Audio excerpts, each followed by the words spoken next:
These are a few of our many study in China success stories. And if you want to be like one of these people, then you should definitely watch this video because I'm going to tell you all you need to know about studying in China. This is Vabile Education, your number one partner for international education. Some fun facts about China: it is the most populous country in the world with about 1.4 billion people. It is located in East Asia and it is one of the most influential countries in the world. In terms of tertiary education for foreigners, you have access to the following programs. You have access to non-degree programs, diploma programs, bachelor's degree programs, master's degree programs, and PhDs. The most common non-degree program in China is the Chinese language program, which you can study generally for a semester or a year. Sometimes there are also short courses which last for like a few days to a few weeks. Then for diploma programs, they're actually focused on vocational skills and you study them for 3 years. You do 2 years in your classes and then you do 1 year internship. Then bachelor's degree programs usually last for 4 years. In the case of programs like architecture, you study for 5 years. In some schools, you study dentistry for 5 years and medicine or dentistry for 6 years. And for master's degree, generally master's degree programs in China usually last for 3 years, but some schools and some programs, especially business programs, offer programs for 2 years. And then in very rare cases, you can see a master's degree that lasts for like a year or 1.5 years. And then for PhDs, they range from 3 years to 4 years. Most universities, it is 4 years. If you intend to study your bachelor's to your PhD in China, then we're looking at a period of 10 to 16 years, depending on what you choose to study. In terms of universities, China has different types of universities: public universities, private universities, and international universities or collaboration universities. Public universities are usually the best universities in China. International universities are usually collaboration between top public universities and foreign universities.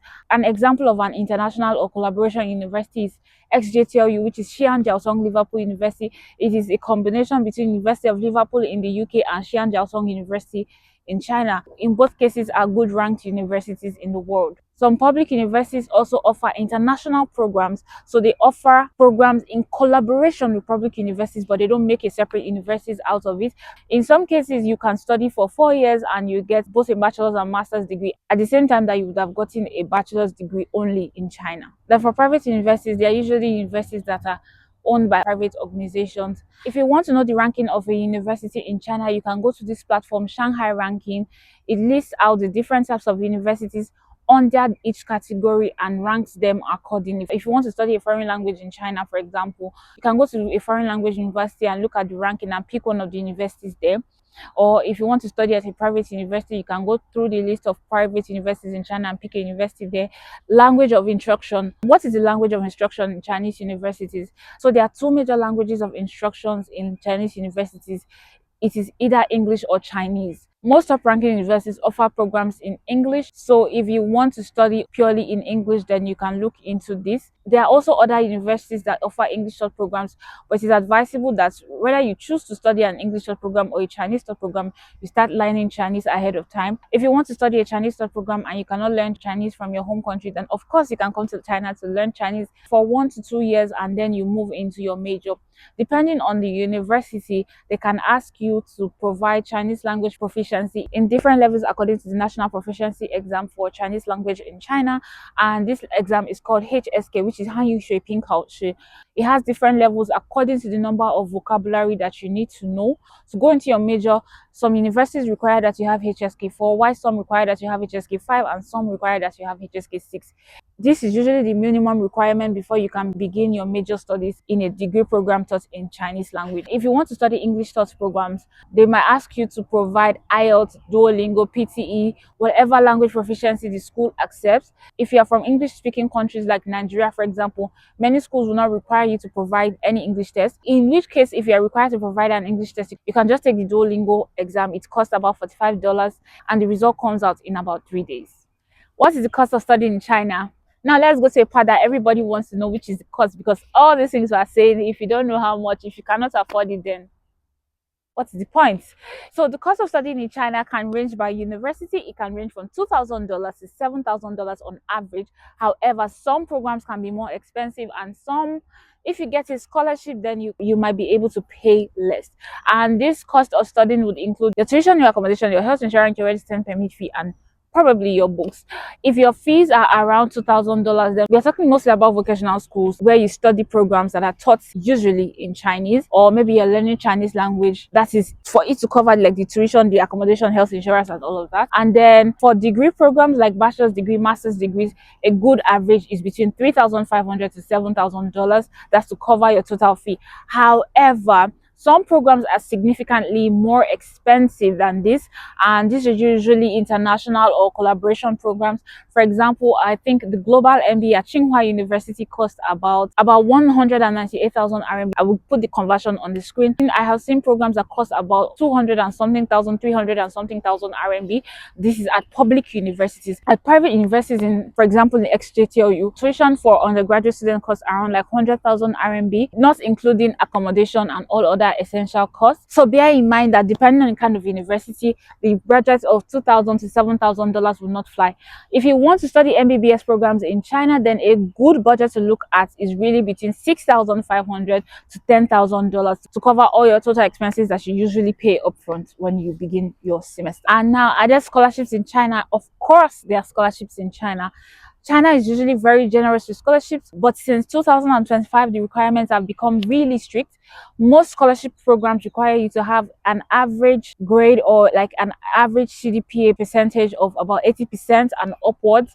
You have to bear that in mind if you're seeking to apply for scholarships.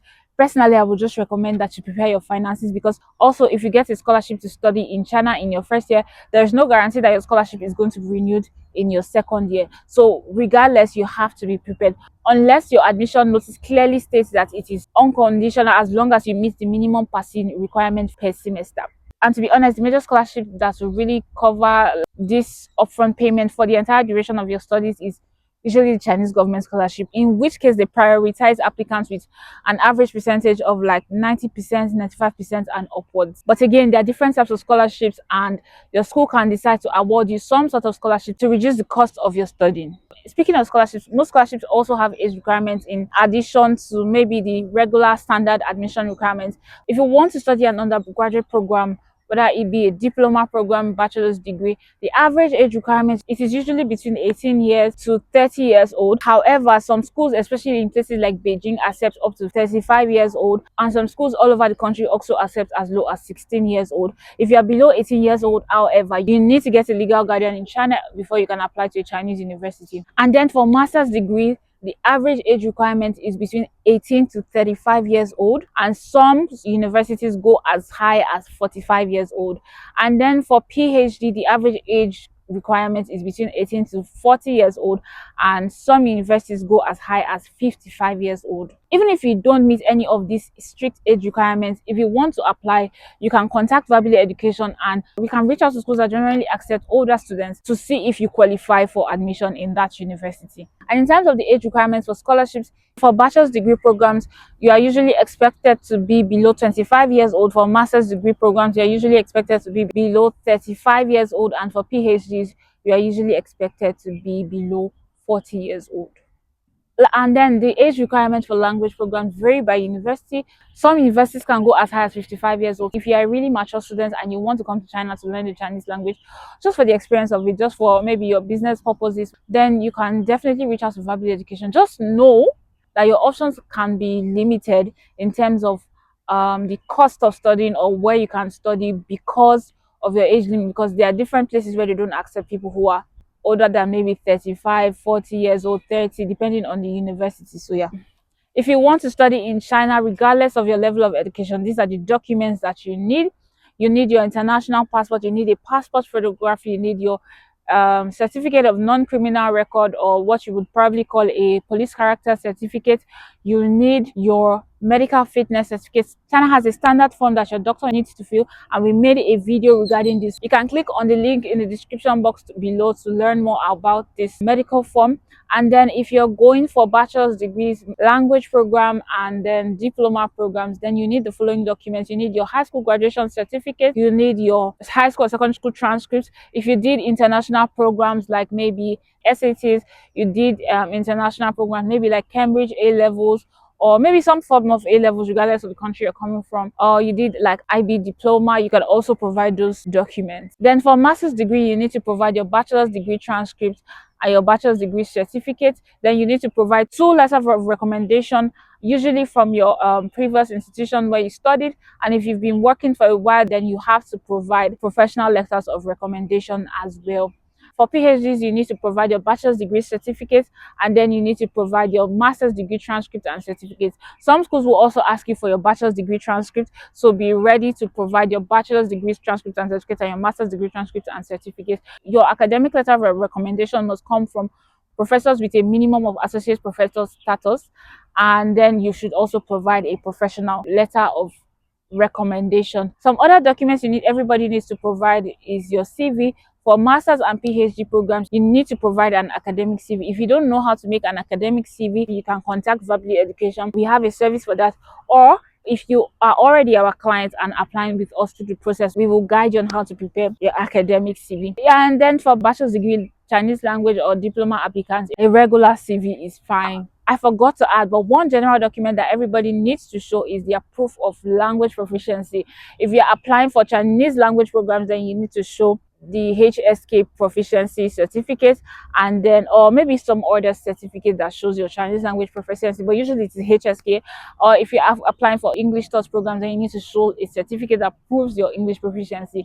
Many schools accept a letter of instruction, basically a letter from a previous institution saying that you were taught in English. Many schools accept this, and again, if you are from English speaking countries, then you may not need to provide this document when applying for English programs. And now, what is the application procedure? What is the process of getting into a Chinese university? The process is simple. You identify the program you want to study, identify the university you want to apply to, identify the requirements from this university, prepare your academic documents, you pay your application fee and submit your application to the university, and then you wait for their feedback. When they give you feedback, if you accepted, then you need to follow the next steps. Usually some universities will ask you to pay a tuition deposit to secure your seat, while some of them will just issue your admission notice. Regardless, if you've passed the requirements and if required you've paid the fees, then the school will issue you a confirmation of study, which is called a JW2. This document, alongside some other documents, is what you need to apply for a Chinese student visa. You apply for a Chinese student visa, and if your visa is approved, you fly to China, and yeah, that is where your journey in China really begins. It's been a lot trying to film this video. My throat is dry, but yeah, this is the basic information that you need concerning applying to study in China. And just to let you know, at Verbally Education, we can help you through this entire process. So if you want to get your application started, contact Verbally Education to get your application started.